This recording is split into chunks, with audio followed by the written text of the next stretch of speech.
Hello बच्चों, good morning to all. आज surface chemistry का एक और नया लेक्चर अपन स्टार्ट करने वाले हैं। लास्ट टाइम पे अपन ने कोलोइड्स के बारे में पढ़ा था। कोलोइड्स के बारे में अगर बात की जाए, तो कोलोइड्स क्या होते हैं, देखो मैंने आप लोगों को बताया था क्या कि आप लोगों के सस्पेंशन, ट्रू सॉल्यूशन और सस्पेंशन के बीच में एक रेंज आती है साइजेस की। यहाँ पे पार्टिकल्स का साइज या डिस्पर्जन फेज का साइज बहुत ही बड़ा होता था। यहाँ पे सॉल्यूट और सॉल्वेंट का साइज जो होता था ऑलमोस्ट सेम होता था, और कोलोइड्स में साइज क्या होता है, ऑलमोस्ट इक्वल होता है। तो लास्ट टाइम पे मैंने आप लोगों को उसका डेफिनेशन करवा दिया था। आज अपन इस टॉपिक को आगे करने वाले हैं, तो शुरुआत करते हैं। अब देखो इनके क्लासिफिकेशन किस किस बेसिस पे की गए हैं उनको एक्सप्लेन किया जाएगा। क्या सबसे पहला क्लासिफिकेशन आप लोगों का किया गया है, ठीक है, हेडिंग मैं लिख रहा हूं आप लोगों के लिए, टेबल का थोड़ा सा शॉर्ट एक्सप्लेनेशन मैं आप लोगों को दूंगा। Physical state classification based on the physical state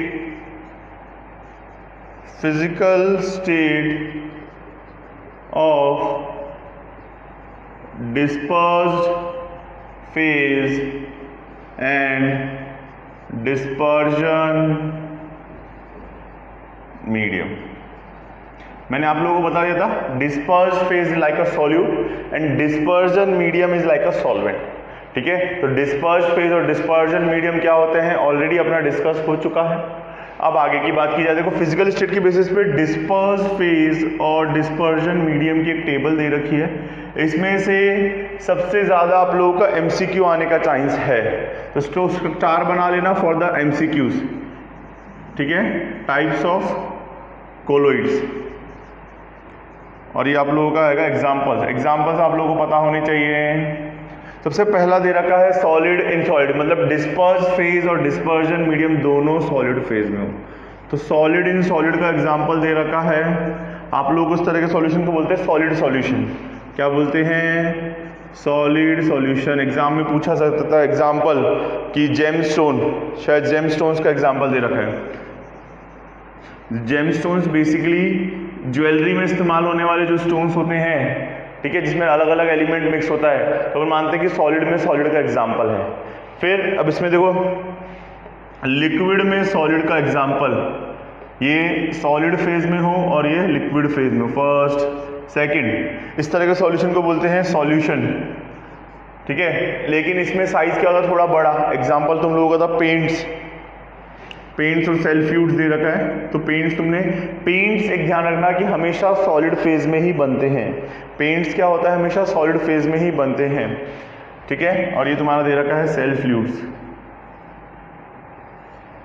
तो पेंट्स और सेल फ्लूइड्स का ये वाला एग्जांपल की बात की जाए। फिर थर्ड की बात की जाए आप लोगों का सॉलिड इन गैस। जैसे तुमने देखा है बस के आगे जब भी खड़े होते तो डस्ट मुंह पे कलेक्ट हो जाती है, तो गैस के अंदर सॉलिड के या कार्बन के पार्टिकल्स होते हैं, ठीक है, कार्बन डाइऑक्साइड की फॉर्म में, एशेस की फॉर्म में रिलीज होते हैं। वैसे ही तुम्हारा ये वाला एग्जांपल होगा स्मोक या डस्ट। इसे बोलते हैं एरोसॉल। क्या बोलते हैं? एरोसॉल। एग्जांपल दे रखा है स्मोक एंड डस्ट। क्लियर है? फिर फोर्थ एग्जांपल आप लोगों को दे रखा है, ये हो गया। अब सॉलिड इन सॉलिड बात हो गया। अब बात करते हैं लिक्विड इन सॉलिड, कि सॉलिड के अंदर जब लिक्विड हो तो क्या होगा, उसके अंदर बनता है जेल या चीज, ठीक है। इसे बोलेंगे जी, जो बनेगा वो क्या कहलाएगा, जेल सॉल्यूशन कहलाएगा। एग्जांपल होता है चीज या जेलीज तुमने बचपन में सबने खाई होगी। ये टेबल एमसीक्यू के लिए इंपॉर्टेंट है। कैसे? Jellies in the jellies dispersion phase is in liquid state, solid state, ठीक है, या ट्रू सॉल्यूशन या गैस स्टेट। तो लिक्विड स्टेट में मिलता है। कि डिस्पर्स फेज, कि सॉलिड के अंदर लिक्विड मिलाया जाए तो जेलीज बनती है। इस तरीके से तुम्हारी टेबल दे रखी है। फिर और दे रखा है फिफ्थ नंबर पे, टेबल के बारे में तुम्हें लर्न करना जरूरी है। लिक्विड इन लिक्विड मिल्क, इस तरह के सॉल्यूशन को बोलते हैं इमल्शन। अंडरलाइन कर लो, इस चैप्टर में भी इमल्शन लास्ट में एक्सप्लेन होगा। एग्जाम्पल दे रखा है मिल्क, ठीक है। फिर दे रखा है सिक्स्थ नंबर का एग्जाम्पल आप लोगों को liquid in gas, aerosol fog या मिस्ट, इसे बोलते हैं एरोसॉल फॉग या मिस्ट। ठीक है, फॉग का एग्जांपल ले सकते हो। फिर लास्ट दे रखा है 7th नंबर पे, वो गैस इन सॉलिड दे रखा है कि सॉलिड में जब गैस डिसॉल्व हो तो सॉलिड सॉल्यूशन बनता है। ठीक है, सॉलिड सॉल्यूशन, ये एग्जाम के लिए इंपॉर्टेंट है। तुम्हारा दे रखा है रबड़, फोम रबड़। ठीक है, रबड़, तुमने फोम रबड़ देखा होगा जो चेयर्स वगैरह में इस्तेमाल करते हैं, उसकी बात कर रहे हैं। और लास्ट दे रखा है gas in liquid, gas in liquids की बात की गई है। ठीक है, इसमें आप लोगों का बनता है फोम्स, इसमें बात की गई है फ्लोट की, जो झाग बनते हैं वो उसकी बात की गई है। और भी बहुत सारे एग्जांपल्स हैं। तो देखो इसमें 8 चीजें दे रखी है, लेकिन 9th केस नहीं दे रखा, गैस इन गैस का एग्जाम्पल नहीं दे रखा। क्यों? क्योंकि गैस और गैस कभी भी आपस में दोनों गैस मिक्स करके कोलोइड नहीं बनाती, वो ट्रू सॉल्यूशन बनाती है। ये सब हेट्रोजीनियस मिक्सचर हैं, लेकिन जब गैस इन गैस होगा तो वो होमोजीनियस मिक्सचर होगा, तो वो ट्रू सॉल्यूशन होगा। तो उस केस में आप लोगों के कोलोइड की बात नहीं की जाएगी। तो ये गैस इन गैस का एग्जाम्पल दे रखा है, ये आप लोगों का ट्रू सॉल्यूशन का एग्जाम्पल है, तो इसके अंदर ऐसा नहीं मिलेगा। ये वाली बात क्लियर है? I hope this point is clear for all of you. ठीक है, ये वाली बात क्लियर है? ओके, तो ये गैस इन गैस का एग्जाम्पल रहेगा। ओके, तो इस तरीके से तुम्हारा ये सारे हेट्रोजीनियस कोलोइड्स हैं, ये तुम्हारा होमोजीनियस का एग्जाम्पल। ये टेबल बहुत इंपॉर्टेंट है, आप लोगों को एमसीक्यूज के लिए लर्न करनी है। ठीक है, किस बेसिस पे? फिजिकल स्टेट और डिस्पर्ज फेज और डिस्पर्जन मीडियम। देखो फिजिकल बेसिस पे डिस्पर्ज मीडियम और डिस्पर्ज को सेपरेट किया गया है। नेक्स्ट आता है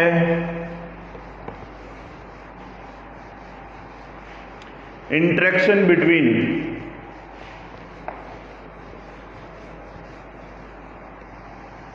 नेक्स्ट हेडिंग आती है आप लोगों के इंटरेक्शन बिटवीन डिस्पर्ज फेज और डिस्पर्ज मीडियम। नेक्स्ट हेडिंग है इंटरेक्शन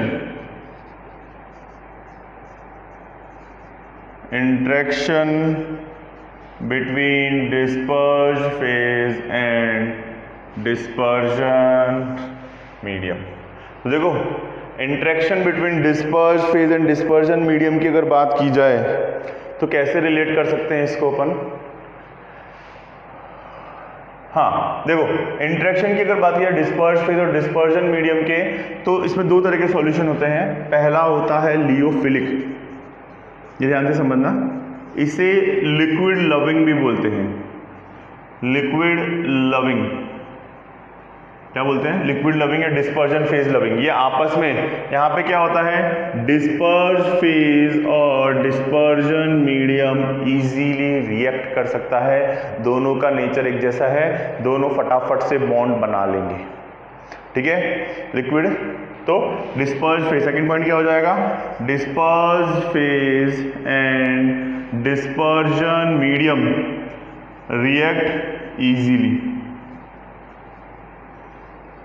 ठीक है, और it can be reverse. Third point क्या हो जाएगा? It is the reversible process. मतलब मैंने जो कोलोइड्स बनाया दोनों को ऐड करने के बाद, कोलोइड्स बनाया दोनों को ऐड करने के बाद, वो क्या हो सकता है? उल्टा भी जा सकता है, दोनों को इजीली सेपरेट भी कर सकते हैं। ठीक है, तो this one is it is a reversible process. क्या होगा ये?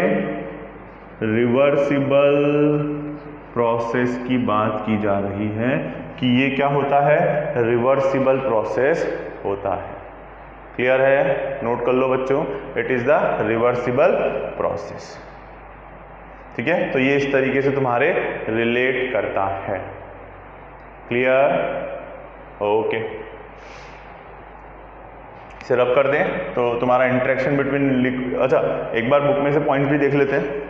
देखो उसने क्या बोला है, मैंने मेजर पॉइंट लिखवा दिए हैं। The word lyophilic means liquid loving, पहला पॉइंट लिक्विड लविंग। आगे क्या बोल रहा है? Colloid solution form mixing by like gelatin, gum gelatin, starch, rubber with a suitable liquid dispersion medium are colloid lyophilic. Example दे रखे हैं डिस्पर्जन फेज के अंदर, क्या क्या दे रखे हैं? गम जेलेटिन, ये सब चीज़ें जो हैं इस तरीके से इस्तेमाल की जाती है। ठीक है, lyophilic, an important characteristics of this solution that is dispersion medium is separated of those this solution that dispersion medium separated from the disperse phase and reconstitute, कि उनको क्या कर सकते हैं, they can be separated, they can react easily and separate easily. लिख लो, ये कर सकते हैं, दोनों को आपस में रिएक्ट कर सकते हैं और सेपरेट भी इजीली कर सकते हैं। आगे बोलता है that's why this solution is called reversible solution. ठीक है, further this solution are quite stable, can not be easily coagulated, are discuss later. कि कोगुलेशन क्या होता है वो मैं नेक्स्ट टॉपिक में बताऊंगा। लेकिन लियोफिलिक, लिक्विड लविंग, जिसमें डिस्पर्ज फेज और डिस्पर्ज मीडियम आपस में इजीली रिएक्ट कर सकते हैं और कोलॉइड बना लेंगे। फिर ये प्रोसेस जो होगा इजीली उल्टा भी कर सकते हैं, रिवर्सिबल प्रोसेस है। Disperse medium react easily and separate easily, सीधा सा फंडा।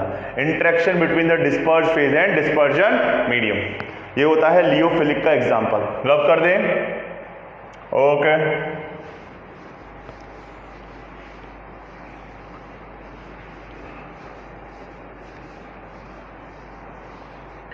नेक्स्ट आता है आपका लियोफोबिक।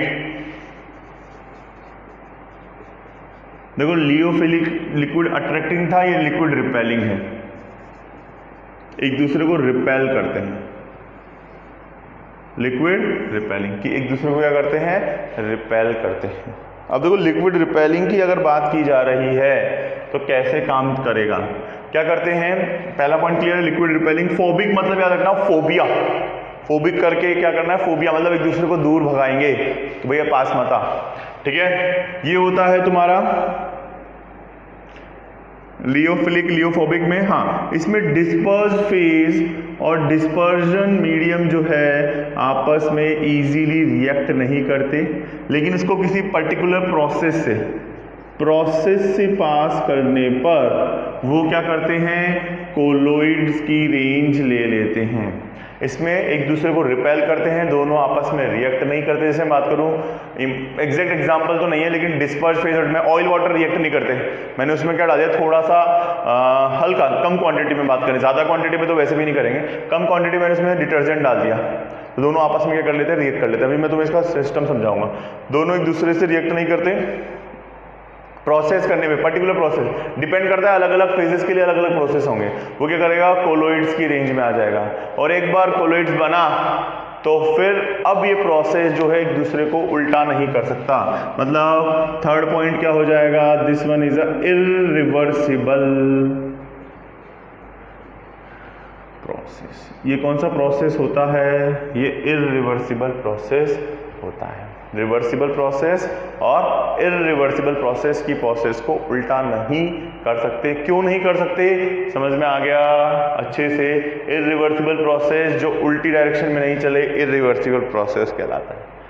क्लियर है, interaction between the disperse phase and dispersion medium, irreversible process. Clear है, तो ये अब बुक में से रीड कर लेते हैं, मेन पॉइंट्स ये हैं। देखो आगे क्या बोलता है, the word liophobic means liquid heating and repelling, वो एक ही बात है, heating बोल दो या repelling बोल दो, मीनिंग दोनों का वही निकल रहा है। ठीक है, the substance like metal sulfides and when simply mixed with a dispersion medium do not form, metals की बात करें जो इजीली रिएक्ट नहीं करेंगे। ठीक है, their colloids can be prepared only special method, ठीक है, such as the colloid liophobic colloid. These solution are readily precipitated and addition of small amount of electrolyte. ये coagulation का प्रोसेस तुम्हें नेक्स्ट टाइम पे बताएंगे। and shaking hence are not stable, further precipitated they do not back to the colloid. एक बार वापस बनने के बाद वो वापस colloid की शेप में नहीं आ सकते। This one is a irreversible process. ठीक है, तो ये लियोफोबिक और लियोफिलिक के बारे में कुछ बेसिक इन्फॉर्मेशन थी आप लोगों की। लियोफिलिक क्या होता है और लियोफोबिक क्या होता है, क्लियर है? ओके, अब आगे की बात देखो बच्चों। नेक्स्ट थर्ड टाइप था इंटरेक्शन, अपना हो गया इंटरेक्शन के बेसिस पे। अब आता है particles of the disperse phase, multimolecular and macromolecular and associated. Particles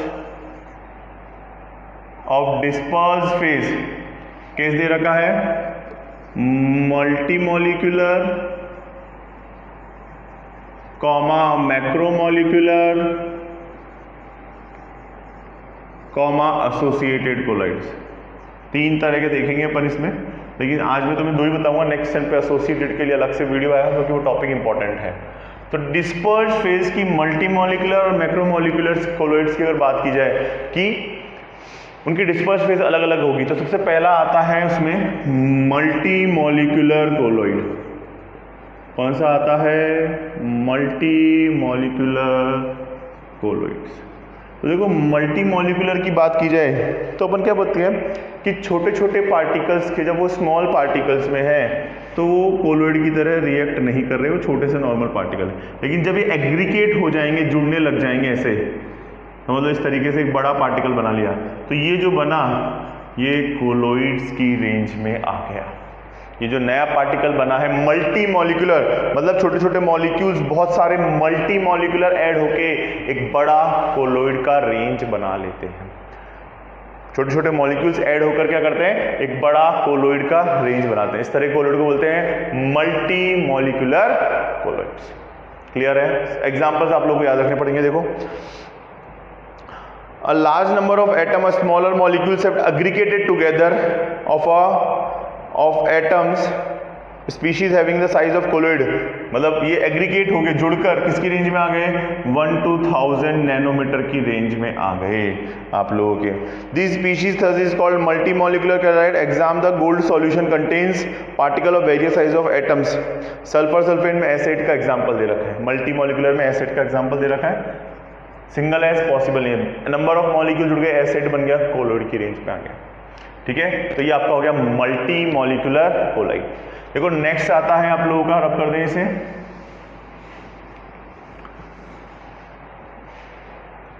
next आता है मैक्रोमॉलिक्यूलर कोलॉइड्स।